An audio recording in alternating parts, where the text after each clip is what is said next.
Hello दोस्तों, स्वागत है आपके अपने YouTube चैनल MSP क्लासेस में। मैं सुशील कुशवाहा सर आपके बीच में एक टॉपिक लेकर आया हूं जिसका नाम है भारत की जलवायु और मानसून। आइए हम बात करते हैं भारत की जलवायु और मानसून के बारे में। इसमें कुछ प्रमुख प्रश्न बनते हैं जिनको आप जानते हैं। पहला क्वेश्चन जैसा कि बना हुआ है कि भारत की जलवायु किस प्रकार की है, यानी भारत की जलवायु किस प्रकार की है, तो जिसका उत्तर है उष्ण कटिबंधीय मानसूनी जलवायु। यानी भारत में उष्ण कटिबंधीय मानसूनी जलवायु पाई जाती है। आपका अगला क्वेश्चन बनता है कि भारत में दक्षिण पश्चिम मानसून सबसे पहले किस राज्य में प्रवेश करता है। आपका आंसर बनता है केरल। जैसा कि केरल आपके साउथ इंडिया में है, वहां से स्टार्टिंग होती है। अगला क्वेश्चन बनता है भारत में दक्षिण पश्चिम मानसून का प्रवेश किस तिथि को होता है। किस तिथि को होता है, उसका आंसर बनता है 1 जून। आइए आगे देखते हैं।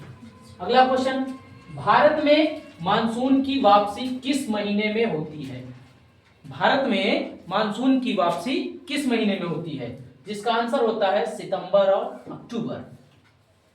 इसी कड़ी में अगला प्रश्न बनता है कि भारत में शीत ऋतु की वर्षा का मुख्य कारण क्या है। मुख्य कारण है पश्चिमी विक्षोभ। जो पश्चिमी विक्षोभ उत्पन्न होता है जिसके कारण शीत ऋतु में वर्षा का आगमन होता है। इसी कड़ी में भारत में ग्रीष्म ऋतु में चलने वाली गर्म शुष्क हवाओं को क्या कहते हैं। हम उसे लू कहते हैं। जैसे लू लग जाती है गर्मी में तो आम का पना दिया जाता है पीने के लिए ताकि लू से दूर हो सके। इसी कड़ी में अगला प्रश्न बनता है कि भारत का सबसे अधिक वर्षा वाला स्थान कौन सा है। सबसे अधिक वर्षा वाला स्थान कौन सा है। सबसे अधिक वर्षा वाला स्थान है आपका मासिनराम, जो कि मेघालय में है। आइए आगे देखते हैं। भारत का सबसे कम वर्षा वाला स्थान कौन सा है।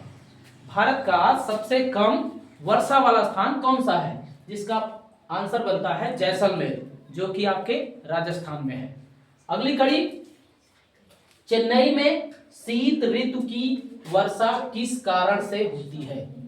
चेन्नई में शीत ऋतु की वर्षा किस कारण होती है। पूर्वोत्तर मानसून, जैसा पूर्व और उत्तर के क्षेत्रों से मानसूनी हवाएं चलती हैं और चेन्नई में बारिश होती है। इसी कड़ी में भारत में मानसून की असफलता कौन सी स्थिति को उत्पन्न करती है।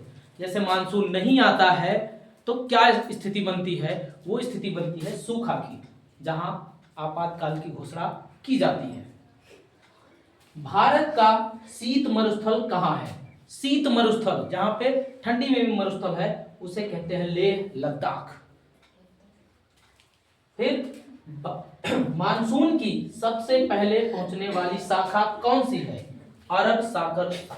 अरब सागर शाखा, जो कि अरब सागर से उठ करके आती है।